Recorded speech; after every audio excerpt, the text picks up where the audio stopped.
Well, that was a win, huh? Oh my God, what a insane game. The Browns beat the Colts 39-38 here in Indianapolis. Just an absolute insane game that we were able to watch. I have to say, downtown Indianapolis right now is legitimately like it's like West Cleveland. Like you can legitimately say Cleveland colonized Indianapolis this weekend because there are so many Browns fans that are in Indy right now. It is just insane. I would probably say the crowd, if you didn't hear it on the TV, the crowd at the stadium was probably, I would say, 40% Browns fans and 60% Colts fans. Now, the Colts fans were loud. They had a lot to cheer about today, unfortunately, with the Browns defense not playing up to par, except for maybe one person, and I'll get to him in a minute. But the Browns defense, gave up a lot of yards, a lot of points today. But one man in particular came in, I think it was his best game of his career, and that is Myles Garrett. Myles Garrett, a lot of Browns fans, for whatever reason, have always said Myles Garrett, yeah, he gets sacks, but he barely impacts the game in a meaningful way. Well, today, all those people cannot say that anymore. Like, they just cannot. You cannot physically say that Myles Garrett did not affect this game. He had two forced fumble sacks, one ending for a touchdown, jumped over a lineman to block a field goal, a 60-yard field goal that Denzel Ward then took back like 30 yards. Almost should have been a touchdown. And, would have been insane. But Myles Garrett, I think, had the best game of his career, impacted the game in so many different ways. The Browns defense gave up a lot of yards, a lot of points. But when they needed to make plays, they made plays. I think they got like 4 turnovers in this game. I think they had one pick and 3 forced fumbles. So just an insane game by the defense. Just a shootout. I don't think anybody thought this was going to be a 75-point game, but it turned out that way. But now we've got to go on to the offense. Deshaun Watson threw 2 picks, did not look good at all. Obviously, the shoulder injury was a major concern coming into this game, his first game in 3 weeks, and he looked like the game from Houston from last year. That's probably the best comp I can compare this game to for Deshaun Watson, is the Houston game from last year. Just inaccurate, lacking confidence, just making the wrong decisions. And then, he goes out, I think, in the first quarter, or the first or second quarter with that concussion, and then they hold him on the sideline after he was cleared. But PJ Walker comes in, and PJ Walker did a solid job. Now, he made some very egregious mistakes, like including that interception that put the Colts at the 2-yard line. I think I'll show it to you guys in the vlog coming out later this week, but he had David Njoku wide open over the middle. He wouldn't have gotten the first down, but he definitely would have, got you in a position for a better field goal range. That leads to, we'll get to Dustin Hopkins at the end here, but Elijah Moore came up with some pretty big plays. A lot of people have been raining on him. They've been saying, where is this guy? Where has this guy been?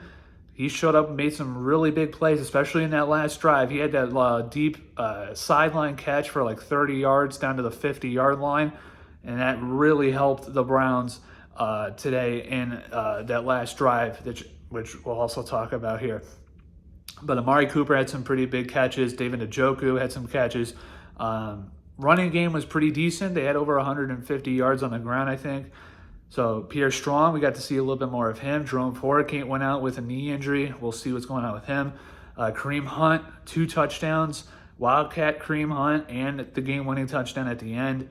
But we also have to talk about those 2 penalties. Again, those 2 penalties with the last drive. You have that illegal contact on Amari Cooper, puts him down at the 8-yard line.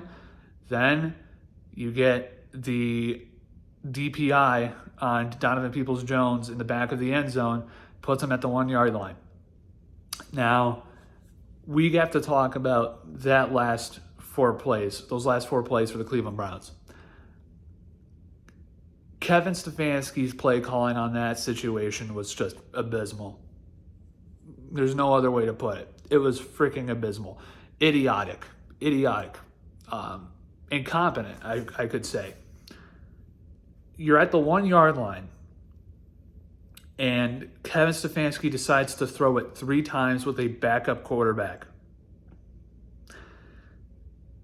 It took him till the 4th down to run the ball. And when he ran the ball, they scored a touchdown. Now, I have a theory, maybe in some wild conspiracy thing, maybe he was just trying to kill some more clock with these passes. But 99.9%, most likely, he just wanted to throw the ball 3 times with P.J. Walker as your quarterback. Idiotic. I always say, Kevin Stefanski is like the M. Night Shyamalan. He's the M. Night Shyamalan head coach in the NFL. He always wants to subvert your expectations. You don't need to. You're at the 1 yard line. Run the ball. Run the ball behind your line. You have Nick Harrison as a fullback. You have 12 personnel. Run the fucking ball. And I'm sorry for swearing, but run the fucking ball at the 1 yard line. You got lucky. You were able to get 2 very generous calls your way that led you down to the 1 yard line. And you decided to throw 3 separate times and leave your final down to, run the football at the 1 yard line. Like, that's just ridiculous. That is incompetence. He needs to be really ridiculed on that. We got lucky for the 2nd week in a row. But in my opinion, I think if you want to put an MVP on this game, I think this MVP award goes to Dustin Hopkins. This dude made 5 field goals, all 5 of his attempts, 3 from 50 plus. He had 2 54-yarders and a 58-yarder, which was his career high, and 2 40-yarders. This dude, if you want to say Dalvin Tomlinson was the best offseason pickup, I would say Dustin Hopkins is the second best pickup that we had in before the season started. This dude is insane. It was kudos to Andrew Berry for figuring out how to get him here for a 7th round pick from the Chargers. This dude is insane. He's almost automatic. He's only missed 2 field goals the entire year.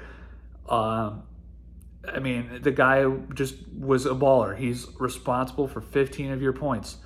Without those 15 points, even if he just misses one, legitimately, if he missed that 58-yarder in the 4th quarter and the 3rd quarter, the Browns lose this game. We only won by 1 point. That's also because Kevin Stefanski decided to try and go for 2 instead of 1 for some reason. I understand you go up by 3, you force them to have to make a field goal to tie, but at the same time, just take the points. You're at 15 seconds left in the game. But without Dustin Hopkins, the Browns don't win this game at all. Even one mistake by Dustin Hopkins, the Browns lose this game. You won by 1 point. That 58-yarder, that won you the game. That 58-yarder won you the game. Dustin Hopkins deserves the MVP award for this game for me. Myles Garrett is second because of what he did, because he saved 3 points by blocking that field goal. Even that blocked field goal, that saved the game. That won the Browns the game. Because then Indy's up 40-38. They probably win this game by 2 points. It's an ecstatic thing. I think, Myles Garrett and Dustin Hopkins, they're the reason why you won this game. That's just the truth. Those 2 players won you this game. And it's good to come home with a victory. You're 4-2. We'll see what's going on with Deshaun. His shoulder, is still messed up. He's talking about how, it's still messed up. We'll see how his concussion, or if he has a concussion, we'll see how that's going to work out. But you're going to face Seattle as a good team. They're 4-2. Or I think they may be 4-3. I don't know if they're playing this week or not. But you're going to go on the road to Seattle.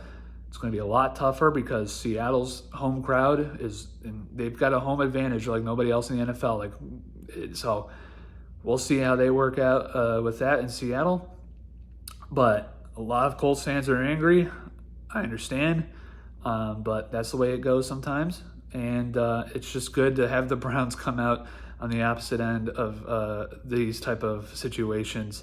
2nd week in a row, we got lucky. Not ashamed to admit it.